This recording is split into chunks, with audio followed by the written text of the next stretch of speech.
One of the first things I want you to begin to do right now is to take a brave look at your life. Look at your life right now where it is. So let me ask you some questions. As you begin to look out on the future, look out on this year, let's take personal inventory. What has brought you here? As you begin to look at the things that took place this past year, did you get out of it what you wanted? Did you achieve the goals that you set out to achieve? What part of your life or what things did you do that you don't want to be a part of your life?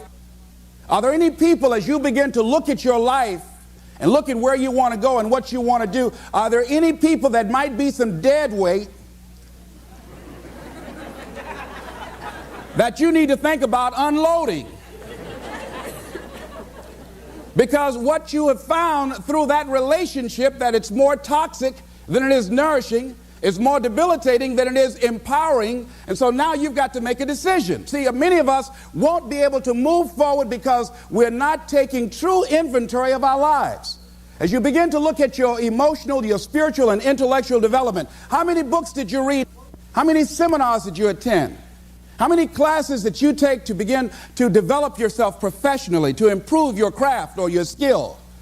How many new things did you learn? Just take some personal inventory, just thinking. Beginning to know yourself. What are the things about your past that has influenced you right now? What's your philosophy of life? What are your beliefs, things that you feel very strongly about? What are some of the things that you have picked up along the way that you've been doing them for so long you think that they're you, that you need to begin to re-examine them and perhaps get them out of your life? See, a lot of things we're doing, we do unconsciously because we picked it up somewhere in life. A friend of mine out of Chicago named Rhea Steele, I was at her house to have dinner, and Rhea, who was born in Chicago, has a tremendous southern drawl. After I met her mother, I said, where did Rhea get her southern drawl from? She said, my sisters came up from Kentucky, and they used to be her babysitter. And she picked it up while in their presence.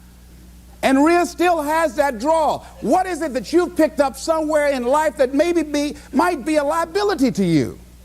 What fear, what beliefs that you're holding on to tenaciously that's no longer allowing your life to work? It's not enabling you to produce the results that you want to produce in your life, and you're still clinging to them.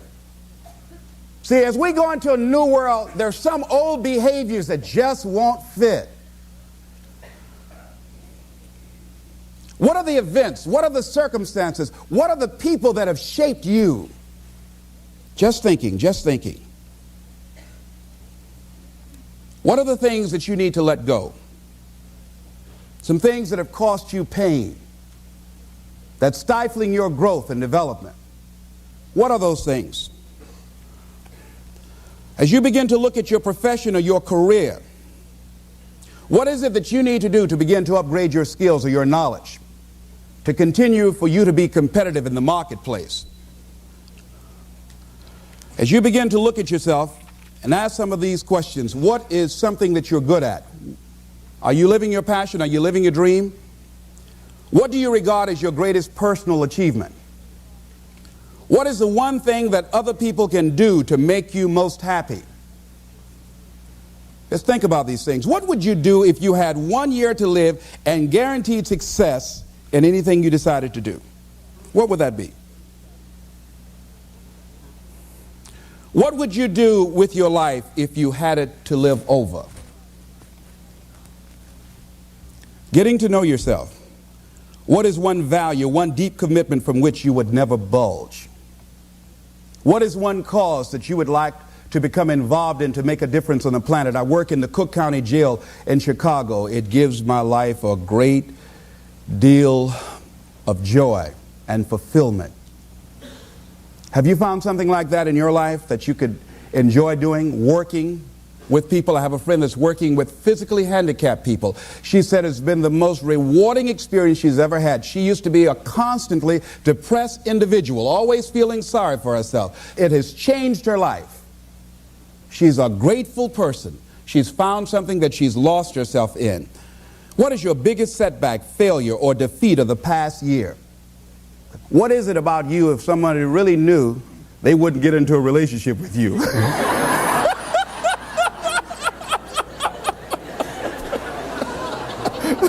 Now, don't go tell it. But once you acknowledge what that is, then start working on it and changing it. Change that. It's easy to blame the other person, but start taking ownership for where you are. Are you proud of how you have been living your life? Have you explored your natural talents, your gifts, by enthusiastically trying a variety of activities? Ladies and gentlemen, a lot of us have so much talent and abilities, we just put them back on the back burner or just left them aside someplace. Never did anything with them, never brought them out here. Used to do them extremely well in high school or college, or just had a natural gift and never did anything with it. What are you sitting on?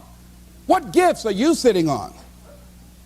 Have you resigned yourself to a life feeling that nothing can be done to change your future or your circumstances? Have you been afraid to try something different because you're afraid of how people will react to you or what they will think? Those are some of the things that I suggest that you begin to answer yourself. Now, here are some things that I suggest that you begin to look at working on to develop your character. Some things that will give you some personal strength. Webster says character building activities. He says character, the pattern of behavior or personality found in an individual or group. Moral strength, self-discipline, fortitude. That's what's going to be required in order to begin to manifest your greatness. Now, looking at yourself, one of the things I'm suggesting you look at, what is it that you need to be in the process of doing more of or less of? Like being more direct. So I used to have a problem of not telling people what I actually thought because I didn't want to hurt anybody's feelings. Saying no without feeling guilty. More focused. So I used to be the jack of all trades and master of none. Used to do a lot of things. One year I decided to do one thing well. I looked at all of my talents and I decided the strongest one, my ability as a speaker, that's the one I'm going to focus on. But I'm capable of doing a lot of other things. But only when I decided to focus that I begin to reap the rewards of my talent. And then after you do that, you can begin to expand and use the other talents that you have. Deciding to keep your word. If you just decide, I'm going to keep my word. If I say something, I'm going to do it regardless. Being more considerate. More trusting. More disciplined. Being less fearful. Being more adventurous. Find something that you can look at your life that you say, hey, I know I've got a problem in this area, being late. I need to take care of that. Procrastinating. I need to deal with that. Not taking care of business, being seriously not serious. Creating an imbalance in my life where I'm spending more time looking at television or having social fun and not spending enough time working on me. See, most people, ladies and gentlemen, spend more time working on their jobs than they spend working on themselves. They work harder on their jobs than they work on themselves. And whatever we achieve in life, whatever we create, whatever we're able to manifest comes out of the human mind. Now I want you to think about 5 things that if you had the courage to do them, it will give you a feeling of satisfaction and self-respect. Think of 5 things that if you had the courage to do those things, you would feel a tremendous feeling of satisfaction within and self-respect. Take the time to write those things down, whatever they might be to you. It might be in your personal life.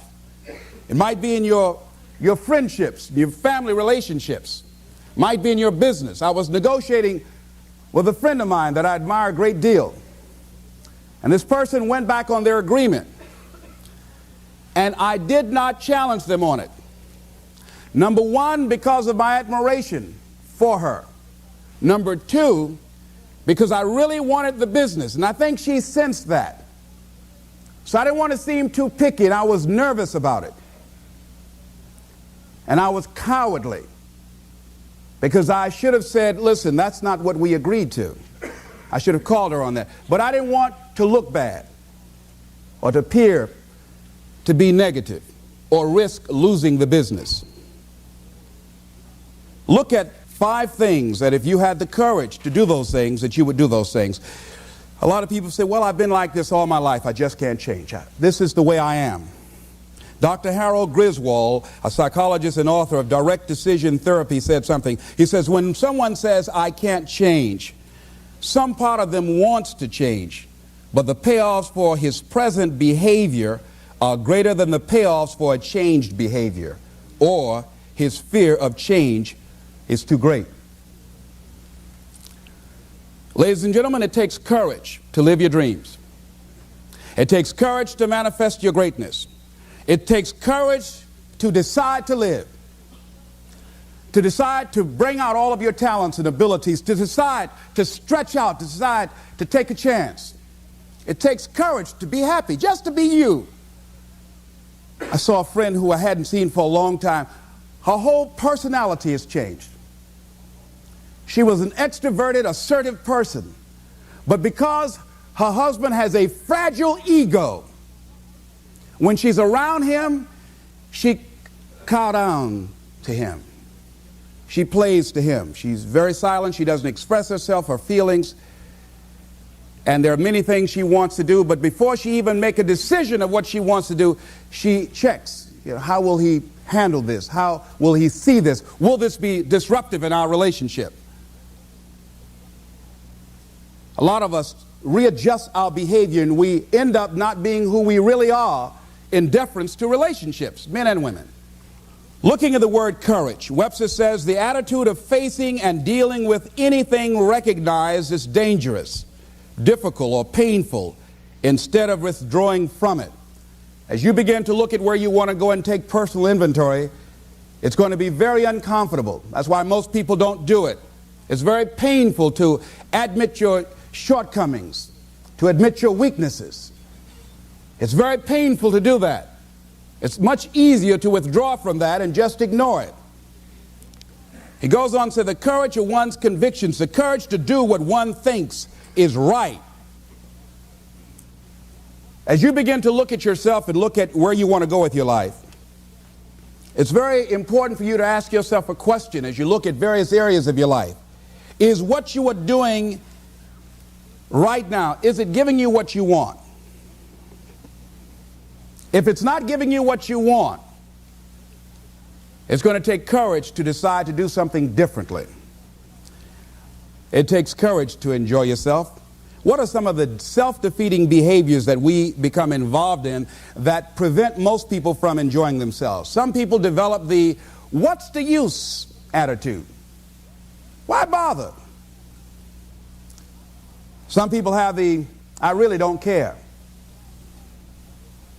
And they convince themselves that they don't care and they don't feel anything. And after a while, they really don't feel anything. Their lives are empty. Some people say, well, it's really not worth the hassle. Just too hard. It doesn't bother me anymore. The fact that I'm not living out my dream. The fact that I'm capable of doing more and I'm not doing it. The fact that I'm content but I'm not fulfilled. The fact that I'm not living my dream. Tom Rusk and Randy Reed in a book called I Want to Change But I Don't Know How said, people go through life many times playing it safe. He says that's the secret hope, that they say to themselves, if I never let myself feel too good, maybe I'll never get hurt too badly. A lot of people don't ever do the things they're capable of doing because they allow themselves to go along with the crowd, following the crowd. Many people have things they want to do, and they find themselves in relationships with people who are addicted to mediocrity, and they allow their behavior to influence their behavior. Following the crowd. Many people don't do it because of the fact that they allow their lack of self-confidence to immobilize them. I remember when I wanted to go into business for years, that was an agonizing thought in my mind. I wouldn't try it, because I didn't believe that I could make it. Of the 5 things that you would like to do if you had the courage to do, I want you to pick one thing. Pick one. And here's how to set it up for yourself that will help free you and get you unstuck. What is the worst thing that can happen if you do it? What's the worst thing that can happen? Let's say going into business for yourself, or changing careers, or getting a divorce. taking some kind of chance of something that you've always thought about doing, but you just haven't done it for whatever reason. What's the worst thing that can happen? Do the worst case scenario. Now, when you do the worst case scenario, you write those things down, the worst things that you fear would happen. When you name your fears, that puts you in control. What are you afraid of? Name it, write it out so you can look at it. Confront that fear. What is it? I'm afraid that things might work out. What else, Les? I've never been in business, okay? What else, Les? Well, I don't have all the help I need. Okay, good. What else, Les? Well, I don't have enough money. All right, good. What else, Les? Well, I don't have a college degree. What else? I'm not as good as those other guys that I've seen up there speaking. Okay, what else? Well, that's all I can think of right now. Okay, good. Now that takes you to the next step. What are the benefits? What are the benefits of your acting courageously, taking life on? Well, part of what happened was that I felt better within myself, and I had a strong sense of self-respect.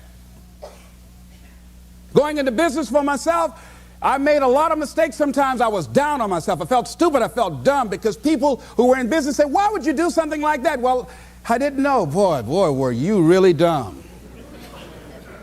And I used to chime in with them. Yes, I guess I was. I didn't know any better. But the other thing is, I had to say to myself, but I did it. I did, even if I made a flop of it, I did it. I took the chance. I took the leap. What are the benefits of your acting courageously? Whatever it is that you've identified. Write the benefits down. And then focus on them. Focus on the benefits. Not on the liabilities. Not on your fears. Focus on the benefits. That which you hold in consciousness tends to manifest itself. Think about how good you feel. Think about the level of increased self-respect, the sense of self-worth that you'll feel. How good you'll feel getting up in the morning, looking yourself in the mirror because you're taking life on. The other thing is acknowledge your fears and then go into action. This book is called Feel the Fear and Do It Anyway. That's it. See, I believe anybody who's ever done anything, who's ever taken a chance, doesn't mean that they're not afraid. Courageous does not mean being the absence of fear. I think that being courageous is willing to do it because that's what you feel and you're going to do it anyhow, regardless. So you're not going to be immobilized by your fears or your doubts. You admit, okay, I'm scared to death. Now, okay, what is it that I must choose to do? Go ahead and experience that fear, but don't let that fear immobilize you. In what you've done with your life thus far, is it giving you what you want? Is it giving you what you want? When you look toward the future, when you look at all that's going on out here, is there some place within yourself you say, hey, I know I need to be out there in that arena. I know I can do more than what I've been doing. I know there's some great music that I have within me that I haven't brought out here yet. Is that something that you begin to look at within yourself? So I used to do that, and I used to go to big rallies and see guys up speaking when I wasn't courageous enough to go out there and say, hey, my name is Les Brown, the motivator, Mamie Brown's boy, I want to talk. I would never do that. I'd just be back there looking at them and wanting to get their autograph and would say, can I meet you, Mr. Wakely, or can I meet Mr. Zig Ziglar? Please tell him, who are you? Oh, Les Brown. Because I felt within myself I was a nobody. So who am I to go talk to these guys and go get their autographs? Say, I like to do what you do.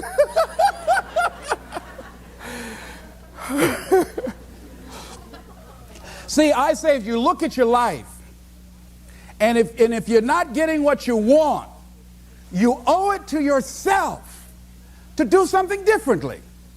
If you're on a job, 85%, they say, of Americans go to jobs that they're unhappy.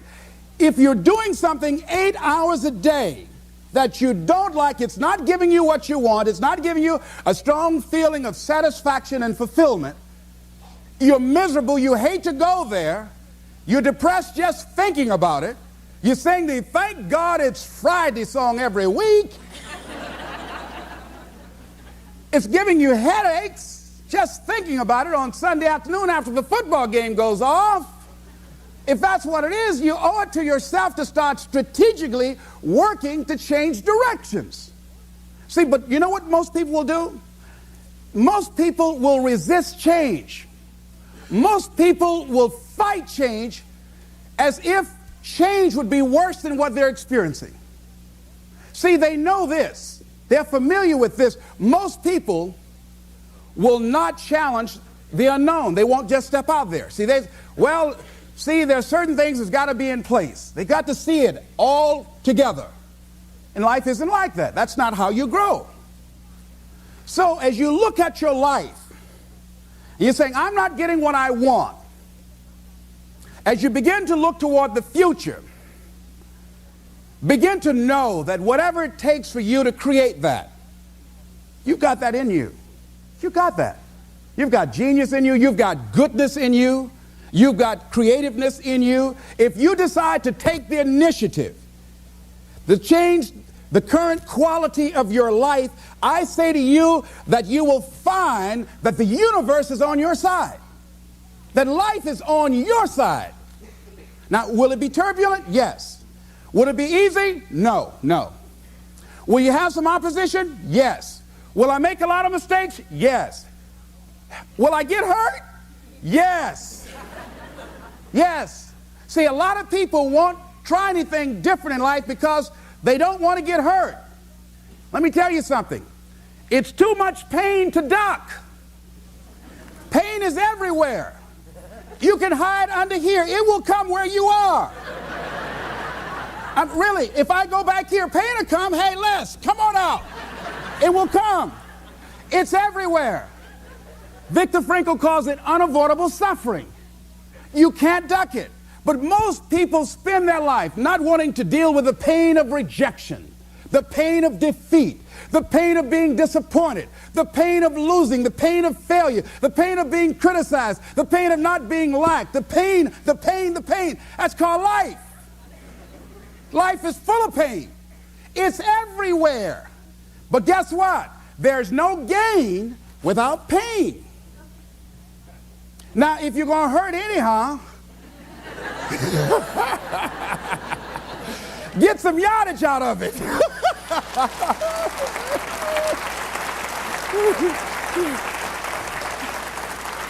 Because it's the pain of regret that you experience. If I had it to do over again, that's a pain. Don't you know that's something? When you know, I was in a seminar once and this lady stood up. If I had my life to live over again, she talked about all of the things that she would do. And you can feel the pain of regret in her voice. The pain of regret. She still experienced pain. She was trying not to experience the pain of defeat, the pain of disappointment, the pain of loss, the pain of lack of support. And she still experienced pain. It was right there. We can't get around it. Most people are governed by their habits, their fears, and the opinions of others. A lot of people never try anything differently because they have been convinced by people in their lives that they value that they can't do it. They're living within the context of the opinions that other people have of them, the low expectations. Many people doubt themselves because when they thought about doing something at some critical point in their lives, somebody they respected and honored, somebody they believed in, somebody that they loved, someone they trusted said, you can't do that. And they accepted that. That's why I didn't go off to college. I had an instructor that I believed who said, you're not college material, Mr. Brown. You're not as smart as your brother Wesley or your sister Margaret Ann. You're not college material. Why don't you try and get you a job at the post office? Try and do something with your hand, or go down to the Miami City Sanitation Department and see can you get a job there. Or why don't you try and go into the Army? I took that test, Mr. Tellers, already. And what happened? I failed. I told you. Anybody fail the Army test, you're really in trouble. So I went down to the sanitation department to try and get a job. because that's what I believe was possible for me. As you look at your life, ask yourself the question, what would your life be like? What would your life look like if you decided not to care what people thought of you? What would your life be like if you decided to give up some of your fears? What would your life be like if you decided to become courageous? What would your life be like? If you decided to act on your dream, if you did what you felt in your heart. You know what courageous means? Tom Rusk and Randy Reed said. They said that courage comes from a French word which means of the heart. How does it feel to you? He says that courage, it takes courage to live. Says most people go through life not allowing themselves to step out because they don't want to let go. They don't want to be blown around. They don't want to be moved. The courage to face life's whirling wind of contradictions. The courage to love yourself. The courage to love. For years, I was afraid to love. The courage to take a chance. The courage to be who you are. He says, courage isn't for somebody else, for medals, applause, or moral debts. Courage is what at that moment feels most right for you. Not just situational ethics, but what feels right in your heart, the word of the heart, what feels right in your heart. One great philosopher says, cowards die many times before their deaths. The valiant never taste of death but once. What does that mean? That valiant people aren't afraid? No. It means that they experience that fear and they move forward. They move forward anyhow. Many people are dead now. Many people are allowing their dreams to die. Many people are allowing their ideas to lie dormant and collect dust. Many people have all this talent and ability that they are allowing to be buried inside of them, that they will take with them to their graves because they didn't have the courage to be who they are. And I say, as you begin to look toward the future and manifesting your greatness, it's going to take everything in you, that your life deserves the concentrated effort to begin to look at how is it that I can express more of me? How is it that I can bring my ideas out here now? How is it? And start living with a sense of urgency, because you're here today, you're gone today. Life is unpredictable. It's uncertain. There are no guarantees. No guarantees out here at all. So holding back, what are you waiting on? Ask yourself, what's the benefit of your waiting? What's the benefit of your not living your dream? What's the benefit of not listening to yourself? Oh, please, listen to yourself. You know the feelings. If you start listening to the feelings in your heart, and I'm doing it now more every day, I find that my feelings, I can trust them.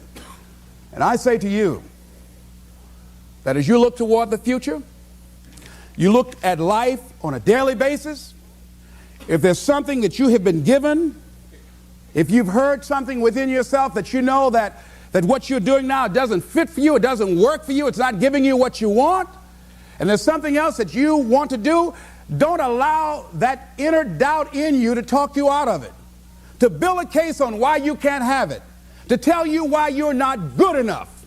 You ignore that inner voice and all of the external voices. Don't judge the possibilities for what you can do based upon the circumstances, because the circumstances won't determine who you are. Don't determine what you're able to do based upon your resources. Don't determine what's possible for you based upon where your life is right now. Where your life is right now is not you. That's just what it is right now. But the possibilities for you are unlimited. If you're in a rebuilding process, it's unlimited. If you're coming back from adversity and devastation, it's unlimited of what you can do. That's the capacity of human beings. It doesn't matter how many mistakes you've made. It doesn't matter how many flops you've had. It doesn't matter how much money you've lost. In fact, I see it only as an investment of what you learn from life, not losses, but investments of what's possible for you. And I say to you that once you start listening to yourself, and as you begin to act on your dream, as you start just trying to find your way, doing what you can with what you have, you will start seeing things opening up for you. You'll start attracting people. You say, where'd they come from? Things will start coming together, clicking for you. You say, whoa. You start brainstorming. Ideas will come out of nowhere as you focus on it. The key to it is to begin to focus on what it is you want to do. Why, Les? Why is that important? Because as you focus on that which you want to do, that which we focus on, that which we give our energy to, it will begin to multiply. It will begin to expand. It will begin to develop your consciousness. And out of that comes your greatness. Out of that comes a commitment. Out of that comes a passion for life. Out of that comes a special power that you have in you that you haven't even called on yet. See, the powers that we have will never reveal themselves if we don't challenge them, if we don't put ourselves in a position where we have to use them. So one of the most important things is reading a book that's a really interesting book called Instant Millionaire, and the guy said, put yourself in a position where you can't retreat, where it's do or die, sink or swim. Here's what you'll find out. You'll develop incredible swimming skills. Or swallow half the pool of life. You'll find yourself stroking unlike you've ever seen before. Through the inspiration of desperation, you'll become more creative than ever before. So what is it? How do we handle that whole piece? Throw your whole self into it. See, most people go at it tentatively. They don't give all their stuff. They don't concentrate. They don't put everything they've got in them. One guy wrote a book called All You Can Do Is All You Can Do. And all you can do is enough. But he said, make sure you do all you can do. And if we're honest this evening, we know that we haven't done all we can do. So as we look at the future, we can decide that from this day forward, as I look at my personal relationships, if I look at my professional relationships, if I look at my family relationships, as I look at all the dimensions of my life, looking at myself mentally, emotionally, and spiritually, I'm going to do all I can do to develop me, to bring my talent out here, to make a contribution to life. I don't know what you want to do. Here's what I know about you. That you've got greatness within you. As you look toward the future and developing your greatness, begin to know that your life is worth the effort. Is it easy? No. Is it worth it? Yes. Yes, your life is worth it. And so it is. This is Mrs. Mamie Brown's baby boy, Leslie Calvin Brown, saying it's been a plum-pleasing pleasure as well as a privilege. Thank you all here.